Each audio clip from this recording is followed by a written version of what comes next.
You come to resolve things, to understand things, to contribute what you already know, to offer your vibration or your words, or your vibration and your words, for the purpose of leading edge, joyful experience. Have you reached the place where you are willing to lie to us and tell us that you are enjoying the contrast of your time and place? Have you reached the place where you're not worried about the manifestation of things because you know that if is not part of it?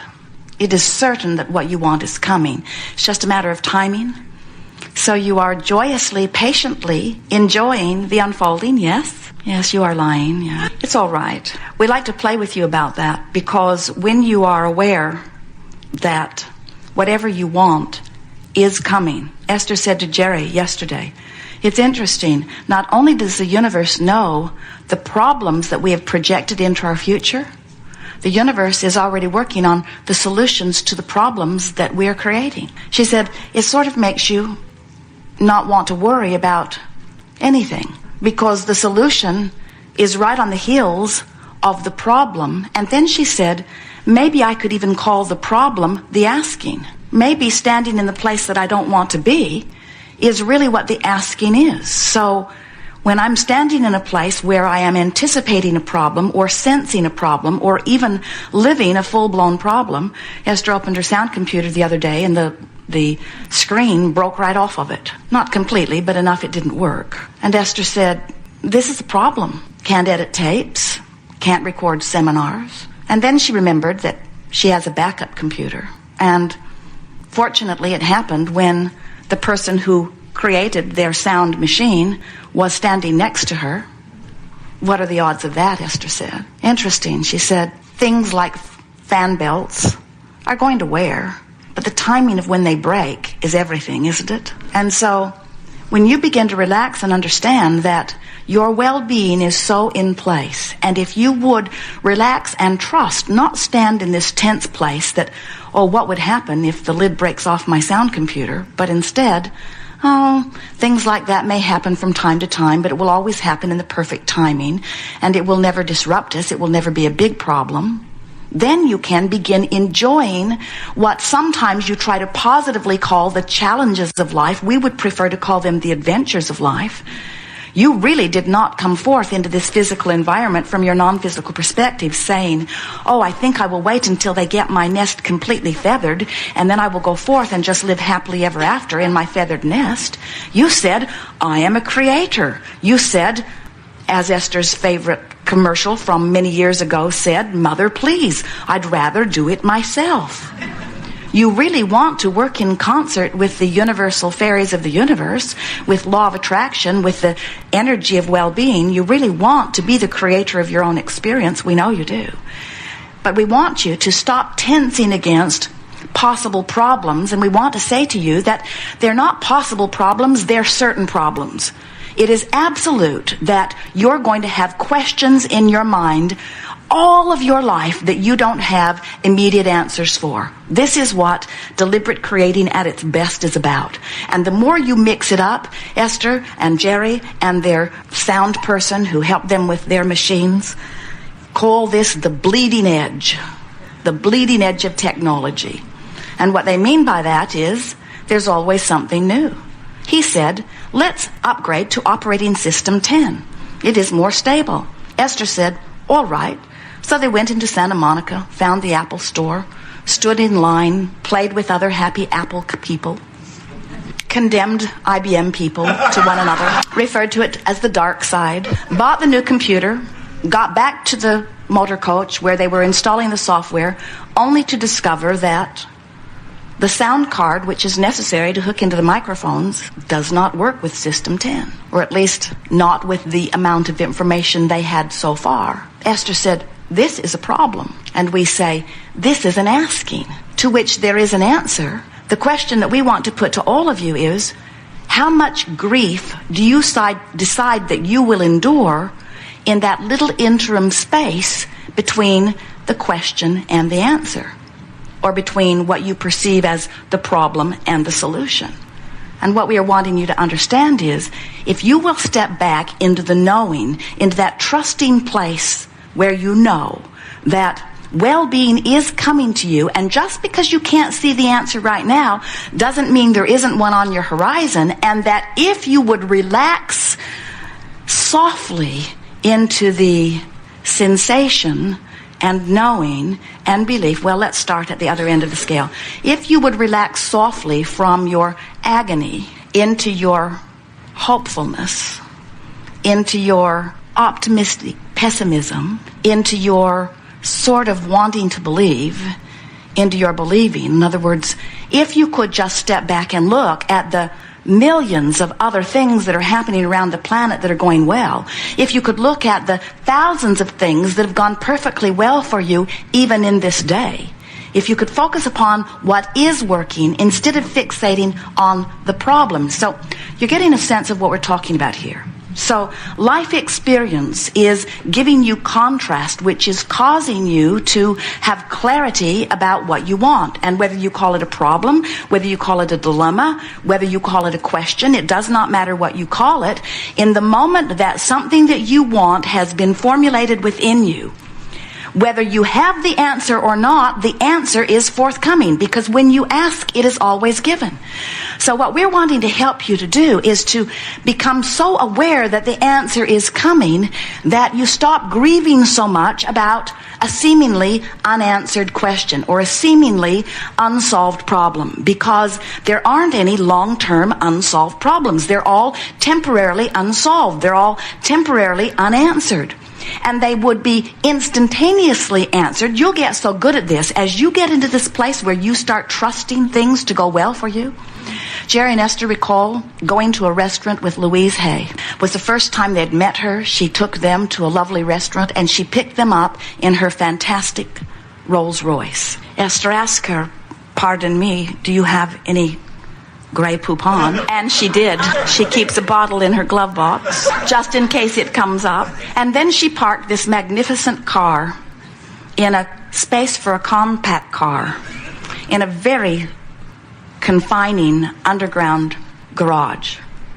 And as the three of them squeezed out of the car, Esther looked back at it and said to her, "Aren't you worried about your car in this very close space?" And she said, "No, I just expect everyone who sees this car to love and respect it as much as I do."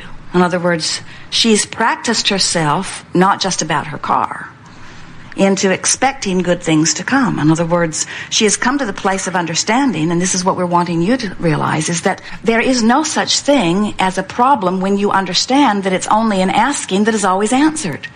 So then, instead of tensing and trying to live this perfect life where nothing ever goes wrong, instead, you just get out there and freely romp about, letting as much occur to you in as many ways as possible, understanding and trusting in every part of it that solutions and answers and well-being are on the way.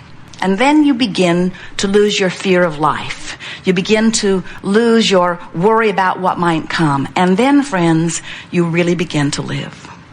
When you reach that place where you understand, because you've practiced it and because the universe has shown it to you again and again, that well-being is the order of your universe, then you can move about freely, without resistance, without cringing, without trying to remember every bad thing that happened and try to compensate for it, without trying to plug up holes that haven't even happened yet. In other words, you spend so much time trying to prevent things that you don't want from happening, not realizing that that war against terrorism is really stirring up terrorism.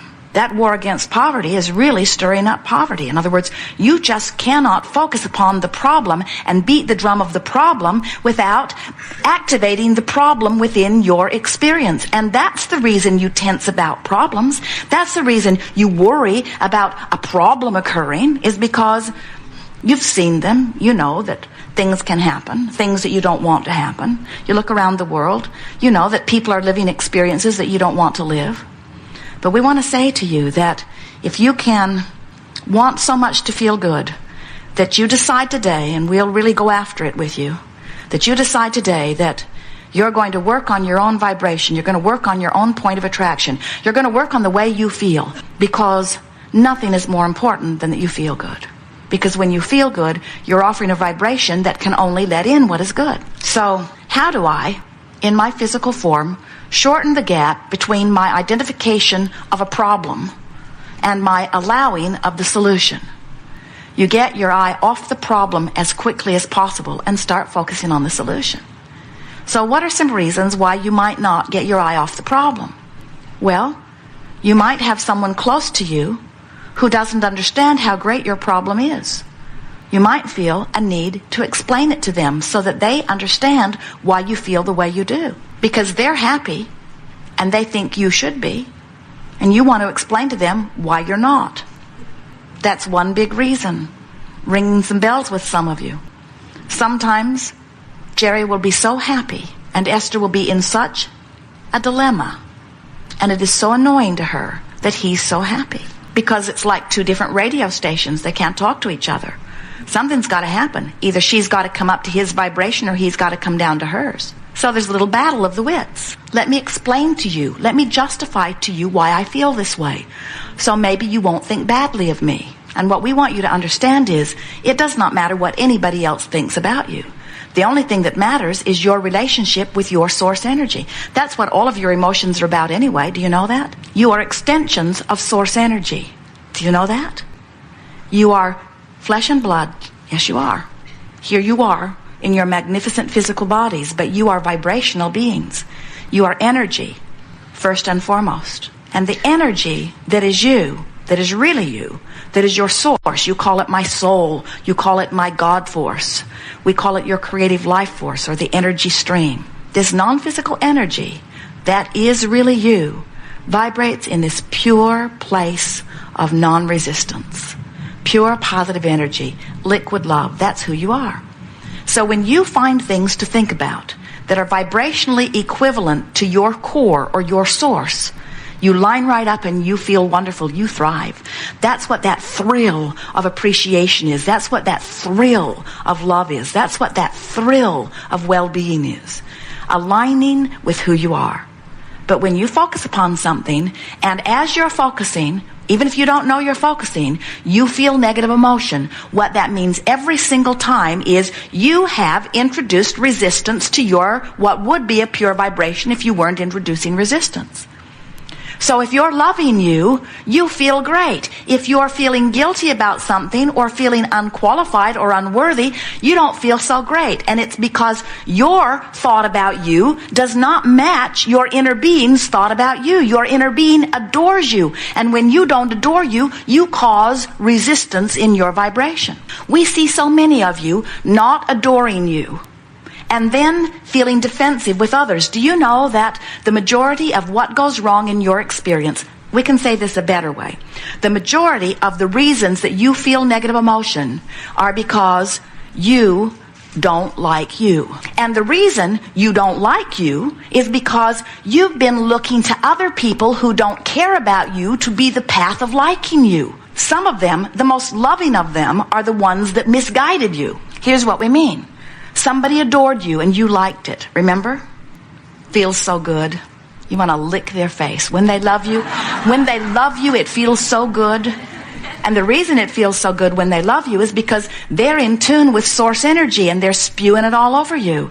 Of course it feels good. But then if you depend on that spewing to come through the eyes and appreciation of somebody else, now you start misusing your own guidance system. Instead of paying attention to your vibration, instead of learning about resistance, instead of practicing the thought that feels good and the thought that doesn't feel good, what happens is you start seeking approval from others, and then, it goes downhill so fast for centuries. In other words, then when you seek approval of others, then it's about keeping their rules, keeping their agreements, keeping their bargains, doing what they need you to do so that they can feel good. And they will sometimes, without even cringing a little bit, they will say to you, don't be so selfish. Don't be so selfish and do what feels good to you. And what they always mean is, do what feels good to me. They mean, if you would keep the rules that I believe you should keep, I would feel better. So you should keep those rules so that I will feel better. And what we want you to come round to saying to everybody about everything is, I want to get along with you because I love you, and I like it when you feel good, But friend, as much as I love you, I've decided that I will no longer sacrifice my feeling good for your feeling good.